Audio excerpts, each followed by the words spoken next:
When you get an idea to sell a new product on Amazon, it is really important to validate if this idea is worth to invest money and time. In this video, our guest, Anthony Cofrancesco, will show us a process of using a product scorecard tool by DataDive, which is designed to evaluate the risk of product idea based on 4 important factors. If you would like to try DataDive for yourself, you'll find the link and a discount code below in the description. Hi, Anthony. Happy to have you here today to talk about how sellers could quickly evaluate product ideas by using DataDive tool. So as always, first things first, could you please introduce yourself and also let us know what is DataDive? Because a lot of sellers watching us actually don't know about the tool yet. So yeah, the floor is all yours. What's going on, everyone? My name is Anthony Cofrancesco from DataDive, and DataDive is an all-in-all tool to do everything that you need to do on Amazon, but a lot faster. We're all focused on speeding up your workflow and building consistency around the things you already do in your business. Today, I'm going to be sharing something that is super important, one of the most helpful use cases of DataDive, and that is product validation.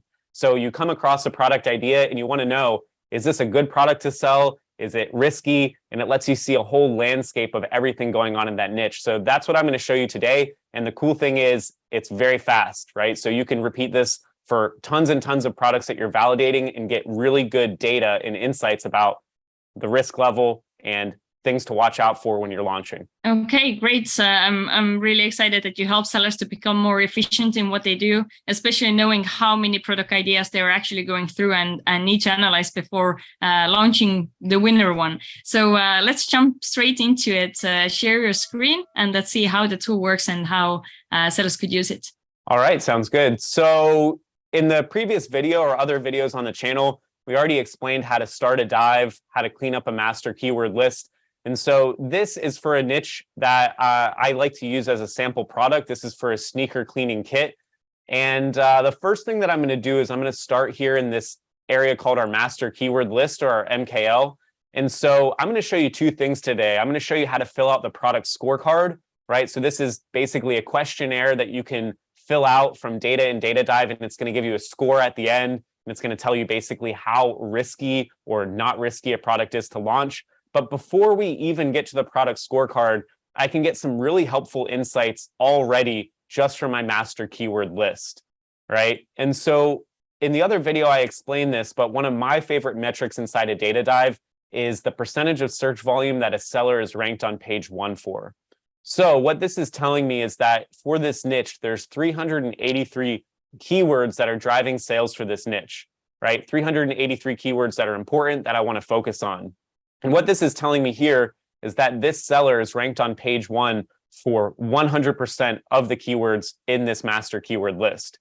As I scroll down the list here, I can see their organic rankings, and I can see almost for everything they're in position 1, 2, or 3, right? So this person, this seller here is really, really dominating their niche. There's very little, if anything, that they can do to be doing better, right? And you can see that it's not just one seller who's ranked on page 1 for 100% of their MKL. We've got this one here, 91%, 99%, 80%, right? Very, very competitive niche. It's not until we get very far over to the right-hand side that we start seeing some less competitive sellers, right? So this one here is ranked on page 1 for 19% of the MKL.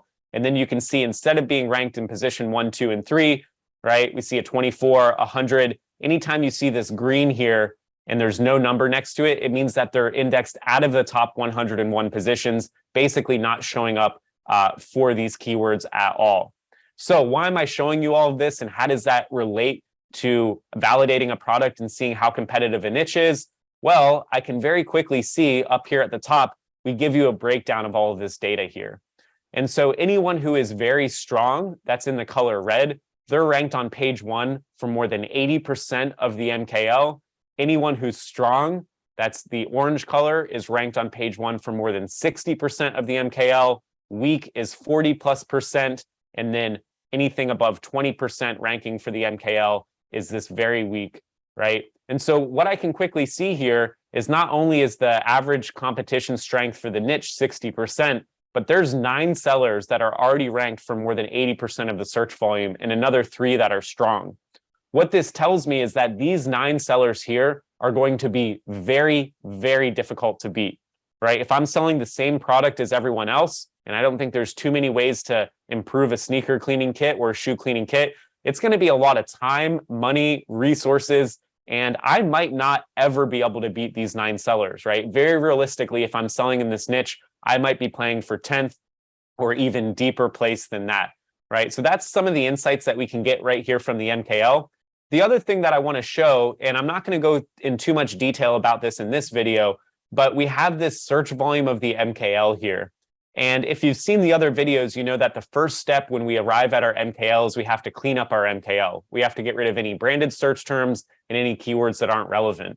And so what these numbers up here are telling us is that when I started off and I did this research, our total search volume was 846,000.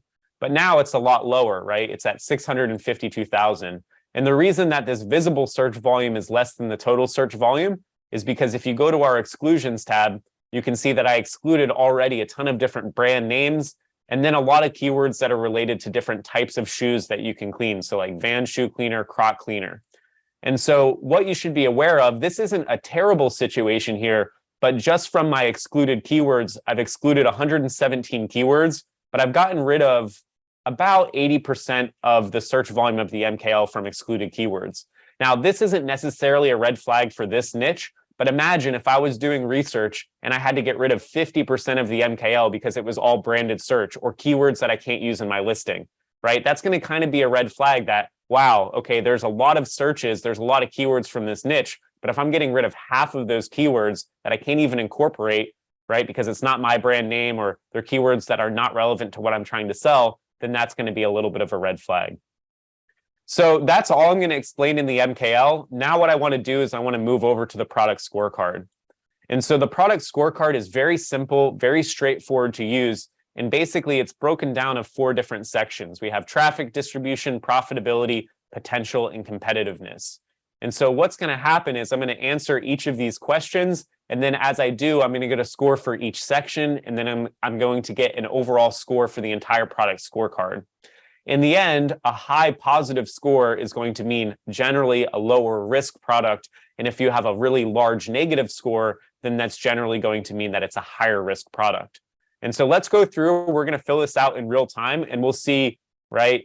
Aside from the analysis I did in the MKL, we'll get an idea for how competitive this niche is. So what I recommend doing when you fill out your product scorecard is just to open up in a new tab each of the things that it's asking you about. So these are different sections of Data Dive. And I find that this just helps the workflow to move a little bit faster, right? So we got Deep Dive and then Listing Builder is the last one. So I can go through, I've done this so many times for so many products. I can probably fill out this product scorecard very quick, but for the purpose of this explainer video, I'm going to explain what some of these things mean in a little bit more detail. So the first question we have here is the number of keyword routes, and I can find the answer to that in my routes tab. And so if you've seen in other videos, you've heard me explain that a route is 2 or more keywords, which is a unique way of describing a product. So we have shoe cleaner, sneaker cleaner, cleaner sneaker, right? And I could go, there's definitely more routes in this niche, right? Suede shoe cleaner, I can keep selecting these. Just taking a little bit to load here, right? I can keep selecting these. There's a lot of keyword routes for this niche. So you can see here that I've already selected 10 routes. So the answer to this, the number of keyword routes, there's definitely going to be 7 or more. The reason that this is going to be a positive is because the more unique ways that there are to search for a product, we're banking on the fact that not every competitor in this niche is going to know how to do proper keyword research. So this is an advantage for us if there's a lot of different ways that people are searching for the product, right? So we're doing good so far. We're at a positive 250. But now we move on to our next question, right? And it's saying, what's the distribution of search volume for those top 2 routes?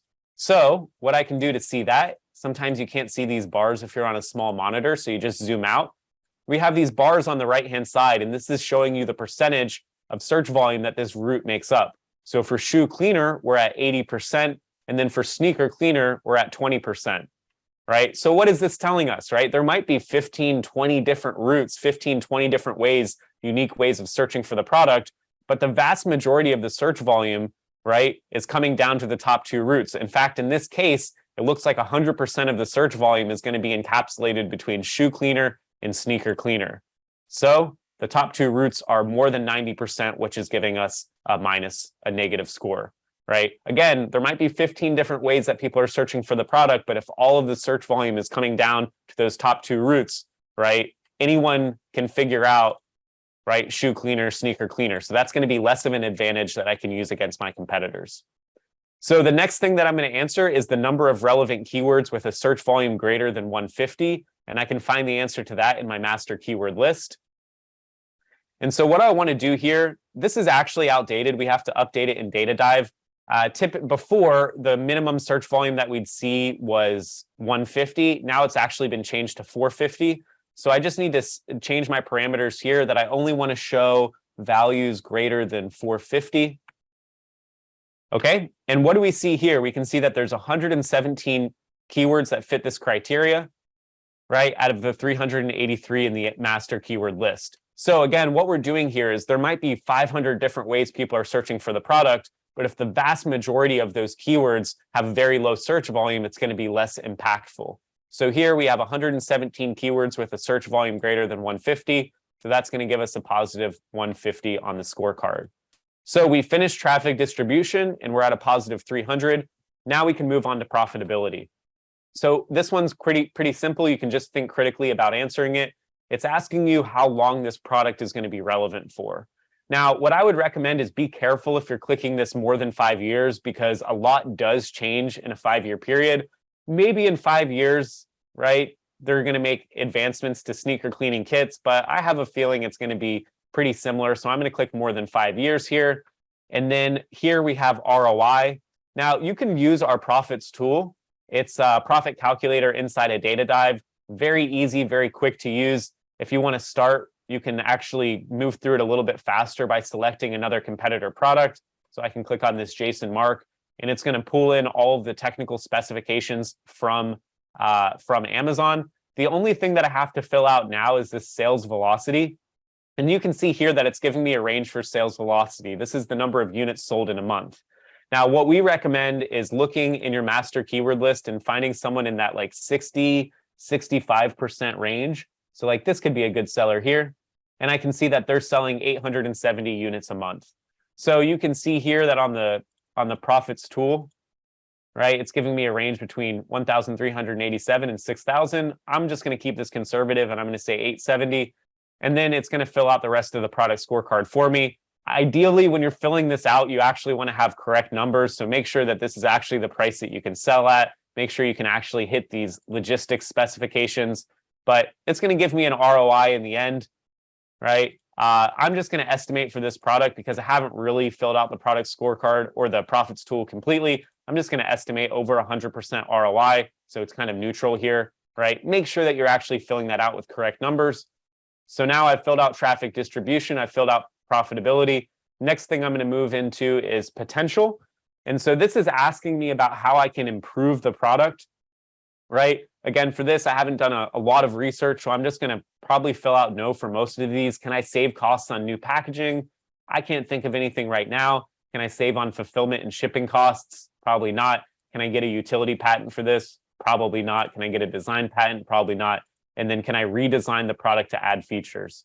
Maybe I could add on some extra brushes, right? Maybe I could add on some extra cleaning rags, but I think there's probably not going to be a lot of innovation in this product line, at least not that I can think of. Now, for some sellers, IP is a strength, right? Coming up with new product designs is a strength. And so if these sections, right, if you can fill it out in the affirmative, honestly, then you should do so. But for right now, that's going to give me a net 0. Now, right now, I'm doing pretty good, right? I have a 450. We're thinking this is a great product. Well, wait till you get to the competitiveness section, because this is typically where you tend to lose some points. So for competitiveness, the first thing that we got to answer is how many of the competitors, top competitors, have more than 1,000 reviews. I can see this in the master keyword list, and I see this thing here for review count. So I'm just going to count anyone that has more than 1,000 reviews. I'm going to make this bigger again. You can all see. All right, so I'm just going to count anyone with more than 1,000 reviews for review count. So here's 1, 2, 3, 4. 5, 6, 7. So I don't even need to keep going because I already have 7 and it maxes out at 7. So there's more than 7 out of 10 competitors with more than 1,000 reviews. So obviously, larger review count, right? That's going to be a barrier. That's going to be a negative. I don't think I have to explain that very much. The next one here is Amazon SEO, right? This is asking us how many of the competitors are ranked on page 1 for more than 60% of the search volume, right? So that's this number up here, the percentage of search volume. I got to scroll up, the percentage of search volume on page 1. So I just want to count anyone who's over 60%, or if you remember from before, we've got this dashboard. Anyone who's red is very strong, that's 80%. Anyone who's strong is 60+%. So it's just 9 plus 3, which is 12. So that's going to be more than 10 sellers are ranked on page 1 for more than 60% of the search volume, right? Just remember, this equals domination of the niche. So this seller here ranked on page 1 for 100%, they're dominating the niche. It's going to be very difficult, if not impossible, to beat this seller, right? So the higher that is, the higher it is over 60%, right? That's going to be a risk. We don't want a lot of sellers that are already indexed and are already on page 1 for a majority of the search volume, right? Because the only way that I'm going to be able to occupy those spaces and increase my organic rank is to beat those sellers or have better metrics. Next one here is the average price point. And so again, I can see this here in the master keyword list. I just look at price and I can see that the average price for the niche is $18.81. So that is between 16 and 49. So this is going to be neutral for us. The methodology, kind of the rationale behind this, why this works is it's going to be higher risk if we're selling a low price product, right? Logistics go up, PPC goes up, and then suddenly our product isn't profitable anymore. The more expensive the product is, it gives us a little bit more wiggle room. So we're right in the middle here. It's going to give us 0 points.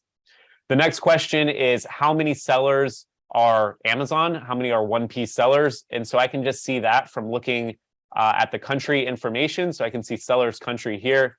Looks like I see some people from US, from China, from Turkey. If this was a 1P seller, it would actually show up as Amazon, but I don't see any Amazon brands here for the sneaker cleaning kit.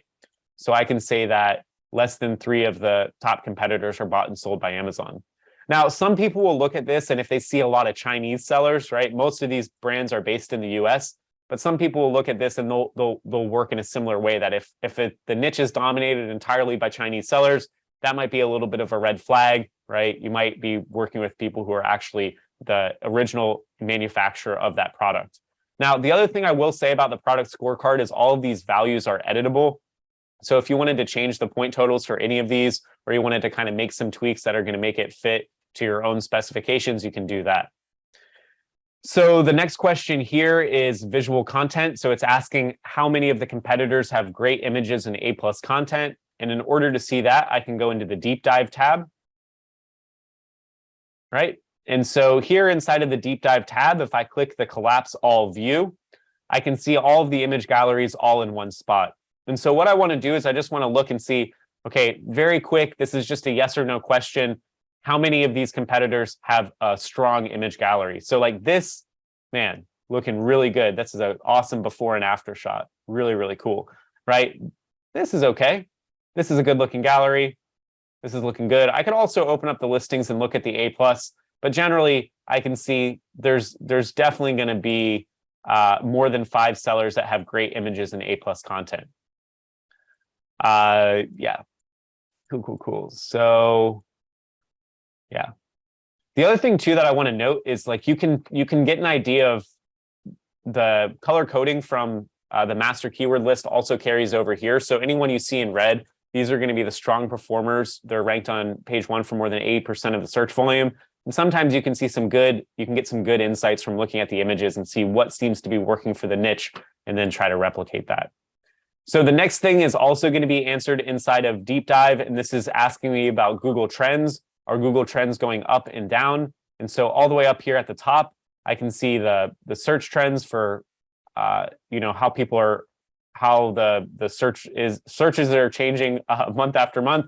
But then I can also see, typically it'll show me Google Trends data here, but it looks like it's only pulled in the Amazon search data. I think it's because I have Sneaker Cleaning Kit 3 in here. I should just put the hero keyword, but I'm just going to assume that this is generally flat. Seasonality, I can see here. It looks like there is a little bit of a spike for Q2. So I guess this is people probably maybe getting their shoes clean in for the summer. But I'm going to say that this product can be sold all year round, right? The more specific time frame we're selling the product in, it's going to give us a bigger negative score. The next question is all about variations. It's asking us how many sellers have at least 4 or more variations. So I can see that information in the master keyword list. I can see, if I come down here, I can see number of variations. On average, it's going to be 1. It seems that even in the most cases, people only have 3 variations. This just isn't a product that needs a lot of variations, right? You can see most people are only selling 1 product. And so there's going to be less than 3 of the top of the competitors have more than 4 variations. The next question here is about major brands, right? How many brands are sold in retail or have large branded search? Well, I can actually see that right here in my exclusions. I can see that there's some brands that are getting a significant amount of branded search. So we got this FZ150, I can count that. Jason Mark, that's getting a lot of branded search. Rejuvenate is getting a lot of branded search. Sneaker Erasers, MGK, right? So I've got at least 5 here. So I'm going to say at least 5 sellers are either sold in retail or have large branded search. I don't know if any of these are retail brands, but I can see at least that they're getting branded search. And then I can also see that too. You can get that answer here in Deep Dive as well. You can see, what brands are getting what percentage of search there. All right, so we only have 2 more questions here. This is asking us how many sellers have bundles or multi-pack. Basically, every seller here is selling this in a bundle or a multi-pack. And if I go to the expanded all view here, I can kind of see the different attributes of the variations that they're selling. So some people are selling different size variations. Some people are selling kits that include everything. They include the towel, the starter set. And so for this niche, I'm going to say at least 5 competitors are selling bundles or multi-packs. The reason that this is a negative is because, right, what we would love to see in a less mature, a less developed niche is we'd love to see people who are only selling the sneaker cleaning liquid. And we're going to be the first people ever to figure out that we can bundle this and put a brush, that we can put a cleaning cloth, right? But because this niche is already very established, every single person is selling the cleaning liquid with a brush, sometimes a cloth, sometimes a carrying case. And so there's going to be much less opportunity for us to improve when everyone is already selling multi-packs. So the last thing that you're going to fill out here is inside of the listing builder. And it's just asking us how many competitors have 3 or more exact keywords in their title. And so how I can see that is I come to the listing builder, I look at Battle of the Listings, and literally all I'm doing is I'm just counting anyone who has 3 or more exact keywords. So here's 1 exact. Here's 1, 2, 3. So I count that seller. We got 1, 2, 3. So I count that seller. So I'm on 2, 1, 2, 3. Count that seller. 1, 2, 3. So there's definitely going to be at least 5. I could keep going down this list. There's some people that even have more index titles. But now I can come back here and I can say more than 5 sellers have at least 3 or more exact keywords in the title. And again, the reason that's important is because if sellers are already hitting exact matches in their title, especially for this niche where a lot of that search volume is really breaking down to 2 or 3 keyword roots, that's going to be a lot lower probability that these people are going to be not indexed for the keywords they need to be indexed for. It gives some idea of sophistication to how competitive this niche is. So in the end, I filled out my product scorecard. You can see I lost a lot of points on the competitiveness section, and I end up with an overall score of -200. And so when you're asking, okay, well, Anthony, does that mean that I shouldn't launch the product? Does that mean that I should launch the product? Well, look, it really depends, right? If you're launching a product on Amazon, you might need to fill out dozens and dozens, if not 100 product scorecards to go and get samples for 3 to 5 different products, and then to launch a subset of that. And so what you're going to want to do is after you've filled out many of these product scorecards is you can come back into your niche pipeline. We're just going to wait for this to reload. And you want to look at these in terms of a distribution, right? Scores that are high positive scores are generally going to be lower risk. And then scores that have large negative scores are going to be higher risk. So like these scores, you can see here's my sneaker cleaning kit 3 at -200. Is it the worst product to sell? Probably not. I think this Cloud Shelf is a lot worse. but it's certainly not the best, right? I have other products here. Anyone who wants to steal this chicken toy might be a good opportunity. Anyway, you can just look at the overall distribution once you've filled out a bunch of these. And so one thing I do want to say, and then we'll wrap up for real, is a lot of people ask, hey, Anthony, right? I'm filling out this product scorecard, and it seems like a lot of these answers are already inside DataDive. Can't DataDive just fill out the product scorecard for me? And the answer to that is yes. And I think eventually that's going to happen. Right now, we're still just getting enough people to use it. It's still early in the stage. We're going to add more questions. But as you're going to see in other videos, the whole point about DataDive is we're just trying to speed up this workflow. And right now, it's making things that used to take hours take minutes. Eventually, this is all going to be automated. You're going to click a button and then just check the AI's work. So that's where we're moving. But learn how to use the scorecard yourself manually first. And yeah, that's everything I got. Sounds good. Well, that update would be awesome. But I think already right now, the way you are able to just open up different features or steps within the same tool, get the information, go back to the scorecard, just, mark the right answer. I was really cheering for you when you were like 450. I was like, okay, maybe it's the product. And then it kept going down, down, and down. But I mean, that's the life of an Amazon seller trying to search for a product idea. That's what I like. I just want to say that's what I like about it too, is because I do this a lot at conferences, and like you could tell someone not to launch a garlic press, and we know we shouldn't launch a garlic press.